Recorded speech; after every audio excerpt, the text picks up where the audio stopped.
ठाकुर को अलीनगर को सीतानगर बनाने से विकास नहीं होगा। 5 साल आप देखिए क्या होता है।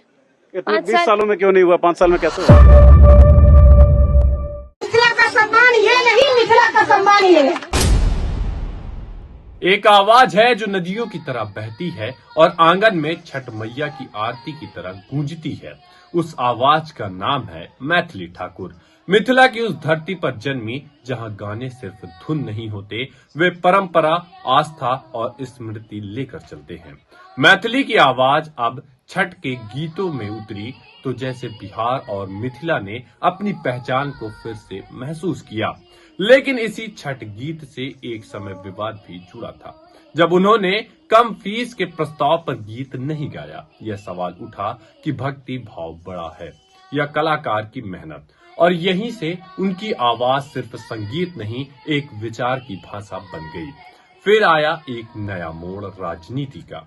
2025 के बिहार विधानसभा चुनाव में मैथिली ठाकुर को उम्मीदवार बनाया गया और सुरों की दुनिया से निर्णयों की दुनिया में कदम रखा गया। लेकिन राजनीति की राह सुरों की राह जैसी सरल नहीं होती है। एक जनसभा में मिथिला की पाग को लेकर बातों ने अचानक विवाद का रूप ले लिया। पाग, जिसे मिथिला के सम्मान की ऊंचाई माना जाता है, वीडियो फैला और बातें बढ़ने लगी। और फिर एक और दृश्य सामने आया जहां मैथिली पाग पर मखाना रखकर खाती दिखाई दी। कुछ लोगों ने इसे संस्कृति का सौम्य विस्तार कहा, कुछ ने इसे परंपरा की सीमा के प्रश्न में देखा। बाद में बात स्पष्ट हुई, शब्दों को सुलझाया गया और मंच फिर से सजा हुआ दिखाई दिया।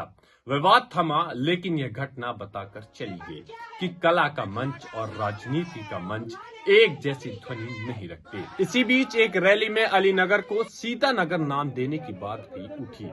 एक वाक्य जो इतिहास, भावनाओं और पहचान के बीच खड़ा था। यह बात सुनने वालों के मन में अपनी अपनी समझ के साथ बस गई। अब एक तरफ वो आवाज है जो छठ की लहरों के साथ बहती थी, जहां भावनाएं सीधी थी, जहां दिल बोलता था और शब्द बस साथ चलते थे। और दूसरी तरफ है राजनीति का मंच, जहां हर शब्द नापा जाता है, जहां एक वाक्य तारीफ भी बन सकता है और विवाद भी।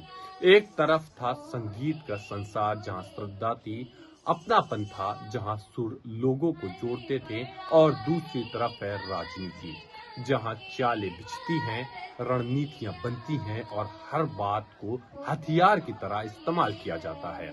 और इसी बीच खड़ी है मैथिली ठाकुर। न संगीत पीछे छूट रहा है, न राजनीति अपने प्रभाव से अलग हो रही है। बस यात्रा बदल रही है। पहले शुरू से पहचान थी, अब राजनीति से पहचान होगी, या फिर दोनों साथ चलेगा, यह समझ तय करेगा। मगर असली सवाल यहाँ से शुरू होता है, जब चुनावी दिन आएंगे तो क्या जनता मैथिली ठाकुर को उनके विवादों की वजह से वोट नहीं देगी, या फिर लोग पार्टी के नाम पर ही वोट डालेंगे। चेहरे की परवाह किए बिना क्या जनता यह सोचकर वोट करेगी कि वो भी छठ के घाट पर भक्ति की आवाज थी, या फिर राजनीति के मैदान में उनकी व्यक्तिगत छवि अब परख के घेरे में है। और सबसे बड़ा सवाल ये है कि क्या वोट भाजपा को मिलेगा या मैथिली ठाकुर को? क्या लोग कलाकार को नेता के रूप में स्वीकार कर पाएंगे, या ये फैसला अब सिर्फ जनता के समय का इंतजार है?